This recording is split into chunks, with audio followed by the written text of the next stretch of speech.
Welcome back to a brand new video on the channel, guys. So what I have for you guys today is going to be another episode of the Championship Roundup. And this weekend in the Championship, guys, was bizarre of all things. We had some ridiculous upsets this weekend in the Championship, and we had some mad scorelines going on, and as well as that, we've also seen the first manager being sacked in the Championship. So all of that will be discussed in today's video, guys, but as always, I am very interested to hear as to what you guys did think of your team's performance this weekend. Let me know in the comments down below as to what you thought of all this weekend's action, and as well as that, leave in the comments down below what do you think was the goal of the weekend and what did you think was the result of the weekend. I'll be revealing what I thought they were at the end of the video, but especially for the result of the weekend, we have a lot of contenders for this one. So guys, make sure you do subscribe for regular Championship content. It is always massively appreciated. As well as that, make sure you do leave a like if you do go on to enjoy the video. So guys, just before we do get into any of my analysis of any of the games which are taking place this weekend, I will include your guys' comments on screen now. So if any of you guys did successfully manage to get any of the scorelines correct this weekend, I will include your comment on screen now. So fair play to everyone who got a scoreline correct this week, because we had a lot of upsets in the Championship this weekend, so it definitely wasn't an easy one to predict. But enough of that, guys, let's get into some of the matches. So guys, we have to start out, of course, with Birmingham, who came up against Preston North End, my team, where Preston managed to leave with a 3-1 away victory. Of course, the big news coming out of this one was that Harry Redknapp was sacked shortly after this result, and we'll get onto that in a minute. We'll first of all discuss the match. So Birmingham actually got off to a decent start in this match. It was Colin, their new right back, who got the first goal in the game after Birmingham took the lead in the 35th minute. And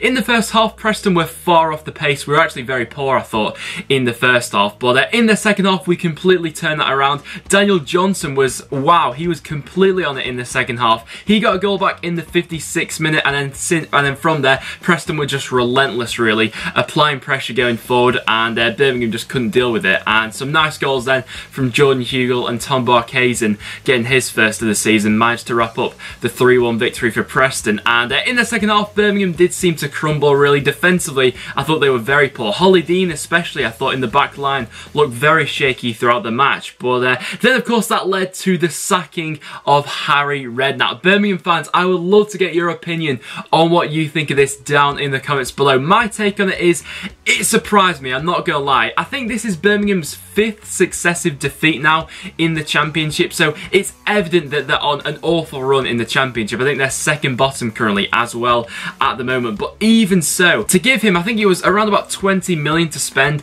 in the transfer window, and then to sack him so shortly after the transfer deadline when they did so much of their business, just seems a bit bizarre to me. But Birmingham as a whole now are in a real state. I mean, they've got probably one of the biggest wage budgets in the Championship at the moment, and a squad which just seems so disorientated. I'm not sure where they go from here. So Birmingham fans, let me know in the comments down below, who would you like to see be your new manager? I'm interested to know about that one. But more about Preston. We're 4th in the league now. Can you believe that? It's absolute madness, and under Alex Neil, I really think we could be going places. And then for our next game we then have Brentford, who came up against Reading. So this one in the end managed to finish as a 1-1 draw, and to Brentford's frustration, that first win of the season still manages to elude them somehow in this game here today. But Brentford got off to a decent start in this game as Josh Clark gave them the lead after just 16 minutes, and after that first goal did go in, it looked like they were going to go on and get a second goal to really wrap up this game.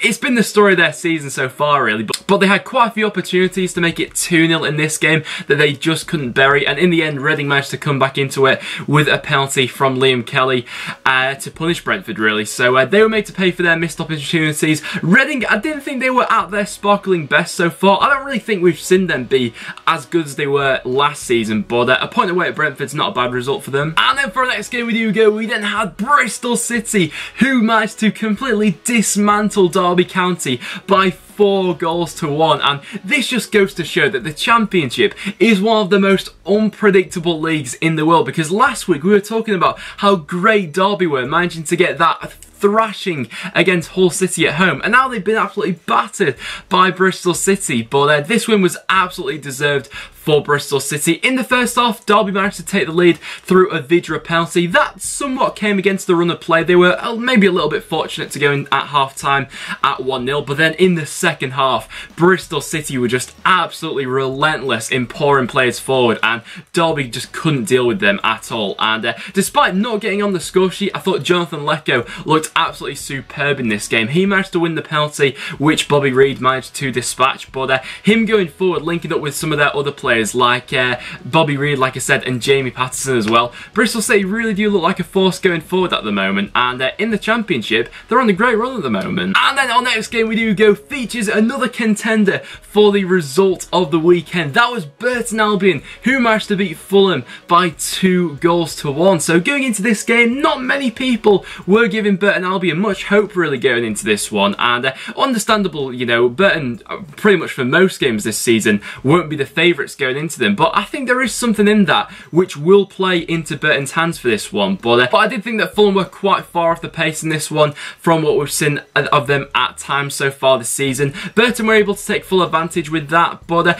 in fairness to Fulham, Norwich scored a decent goal for them, but apart from that, going forward once again, they managed to squander more opportunities, and it's just that thing that they can't carry on this season wasting this amount of opportunities, because they won't achieve anything if that is the case. But fair play to Burton Albion in the end. I thought they defended their box very well in this game and managed to snatch 2 decent goals as well. And then for our next fixture we do go, we then had Cardiff City, who came up against Sheffield Wednesday, and in the end it did finish as a 1-1 draw. And in my opinion, this was sort of a game of two halves really. In the first half, I thought that Sheffield Wednesday were by far the dominant side in it. Cardiff didn't really look like they were up to much in the first half, and that was seen by the scoreline as Gary Hooper managed to give Wednesday the lead in the 39th minute. And then as we went into the second half, both teams did have quite a few chances. Cardiff especially were going forward a lot more than they were in the first half, looked to be a bit more positive and get their wingers into the game.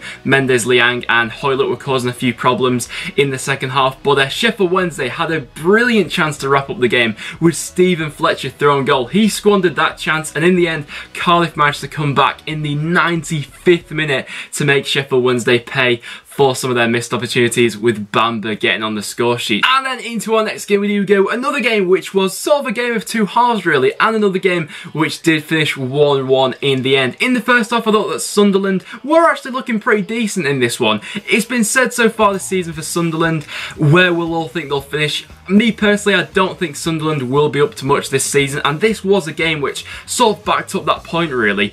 In the first half, Sunderland were looking decent. It was Vaughan who managed to give them the lead after just 17 minutes, and you were thinking that going into the second half they would look to get that second goal and really kill off the tie. But one thing I will say about Simon Grayson is he's a very defence-minded coach, and he is quite cautious when his side does have the lead. So he's not the type of manager when you go 1-0 up, he won't really push for a second goal. He'll more look to hold off that, and in the end that did manage to punish Sunderland in the end, as they did make some quite defensive substitutions. That of course meant that Hull City could come onto them in the second half. They looked much better in the second half, and it was David Myler who managed to grab the equaliser in the 82nd minute. Hull were better in the second half, but Sunderland probably should have been doing a bit better. And then for our next game we do go, we then had Ipswich Town, who came up against Bolton Wanderers, and in the end it was a 2-0 home victory for Ipswich. So of course Bolton still rooted at the bottom of the Championship, but honestly I didn't think they were awful in this game here today.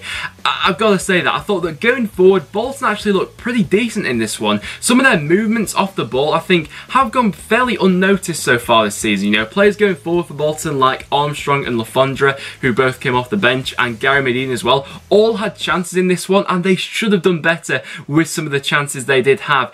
Defensively though, I think that's another another picture for them. I thought they really were quite poor defensively. Ipswich at times were literally just walking through them, and it was no surprise that they managed to grab 2 goals in the end. But going forward for Bolton, I think there is promise there, but defensively they really need to shore up. Our next game was a very dramatic game, which in the end saw Middlesbrough beat QPR at home by 3 goals to 2, and in the first half it was quite nip and tug between the two sides. QPR taking the lead after just 2 minutes in this one, and then Lewis Baker managing to respond in the first half, and then in the second half we had a really sort of end-to-end sort of game, but in the end it was Middlesbrough who came out with the victory. QPR, I thought, were a little bit unlucky in this one. It was just that extra bit of quality I thought that Middlesbrough had going forward, which managed to win this game for them in the end. You know, I mean, their strike force, Ashley Fletcher got on the score sheet, as did Britta Sonbalonga once again, and QPR just couldn't contain those players going forward for Middlesbrough, and a little bit of sloppy defending to let them in at times, but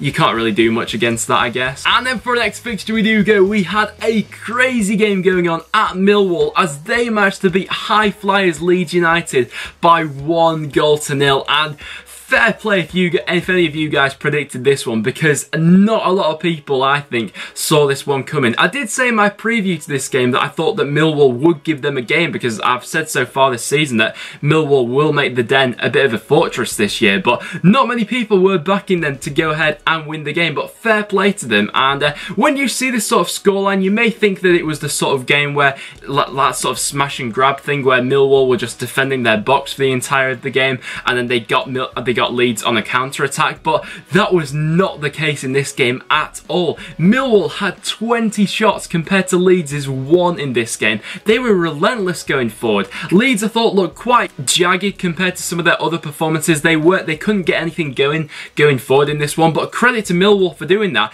They should have had more than 1 goal in this game. I think that's fair to say. Leeds did defend quite well. I thought their goalkeeper made some terrific saves to keep the scoreline down, but in the end it was O'Brien who won the game in the 73rd minute, and deservedly so. Millwall really do look a force at home this year. And then for our next game we then had Nottingham Forest who came up against Wolves, and in the end it was Wolves who managed to leave with the 2-1 victory. So in the first half of this one, not too much was going on. It was a bit nip and tug between the two sides, but the second half was when this game really did kick off and come alive, and it was Jota for Wolves who managed to grab both goals for them, and what a player he could be for Wolves this season, of course. Currently on loan from Atletico Madrid, he's already shown he's got abundances of quality to bring to this Wolves squad, and we've already seen him win a game for them so far this season last week when he scored that absolute banger for them, but this one as well we saw a very tidy finish for his second, and him lurching in at the back post for his first as well, so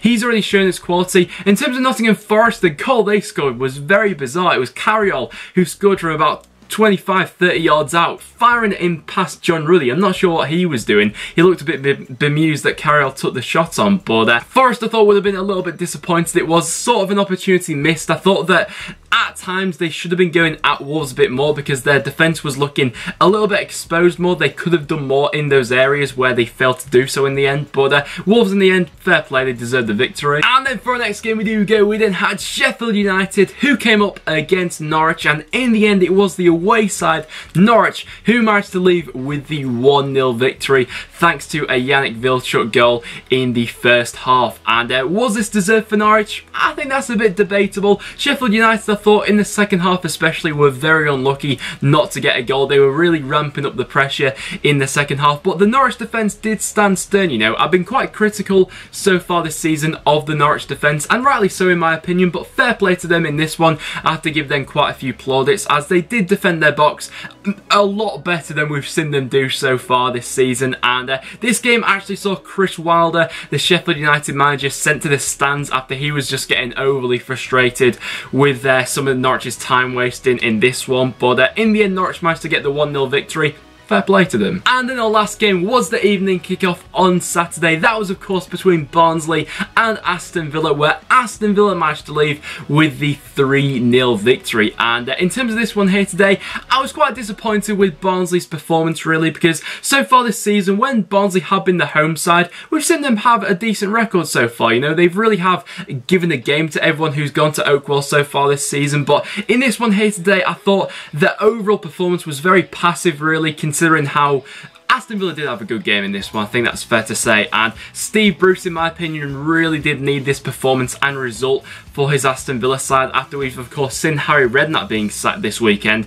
Steve Bruce needed the result in this one here today, and fair play to Aston Villa, they did manage to do that. Going forward, I think they do look better than they did at the start of the season. Now they have players back like Albert Adoma and Jonathan Kodra. I think they look more of a threat going forward, and Barnsley going forward weren't really offering anything to test the Aston Villa defence, so we can't really make too much of a comment on that, but fair play to Aston Villa, it was a convincing performance. So guys, in terms of my goal of the weekend, I'm going to go ahead and give it to Carriol for his goal against Wolves. I thought it was quite an audacious effort. I'm not sure what the Wolves keeper, John Ruddy, was doing it, to be honest, but my goal of the day will go to Carriol. And then my result of the weekend, there are a number of contenders for my result of the weekend, but I am going to give it to Millwall for getting that 1-0 victory over Leeds United. Honestly, they should have had more than one goal in that one, and to limit Leeds to just one shot from... They were looking untouchable before this game, of course. It's their first loss of the season, and for that reason, I'm giving Millwall the result of the weekend. So guys, that will wrap it up for this episode of the Championship Roundup. So like I said at the start of the video, guys, make sure you leave your comments